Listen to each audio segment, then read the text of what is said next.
might lack in some of the comedic things or whatnot, I thought intrinsically it had some really cool value. We're seeing Hardy before he joins up with Laurel. It was probably another 20 years before he got together with him, if I'm not mistaken, or maybe a little bit less. But he did his own thing, and you talk about starting from scratch. He would be the guy running the projector, the guy cleaning the theater and everything when he had first started out. So he had put his time in. He was 6'1", 300 pounds. And here he's joined up with a little gentleman they called Runt. And they had a series called Runt and Plump. They did about 35 movies together. Runt never really did much after that. About 2 years after 1916, he wasn't really found in film again. But Hardy went on to bigger and better things, no pun intended.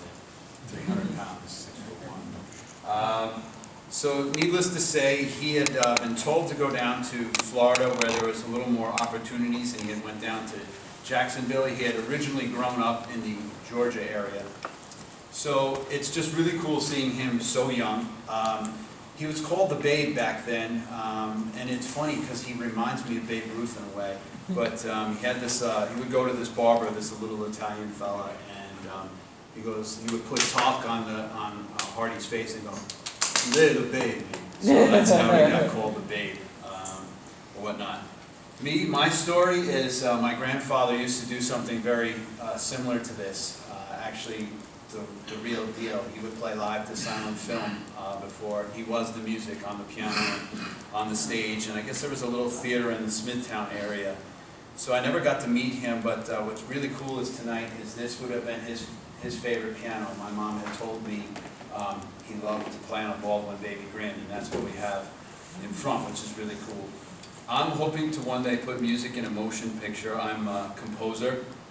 I thought this would be a really fun way to get my music out there. So the music that you're going to hear tonight is stuff that you may have heard in some silent film back in the day, but also a lot of original. I almost split it down the middle. I'd say it's probably 60-40, 60% of what I've written and 40% of stuff that I think you'll get right away.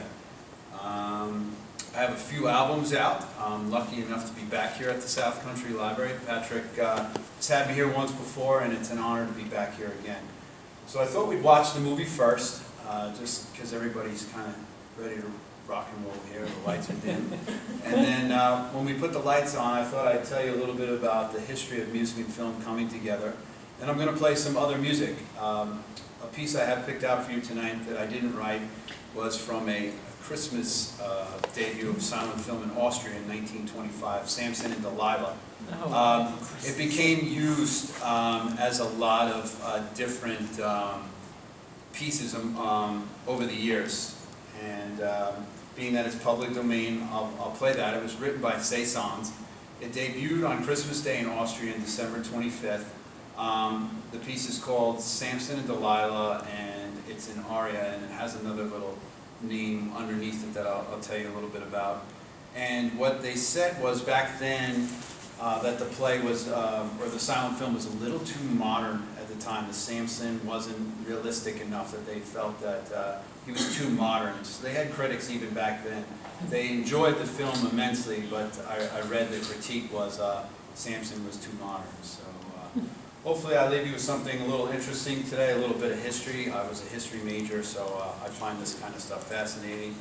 And we're going to give it a shot. Don't clap, you haven't heard it yet.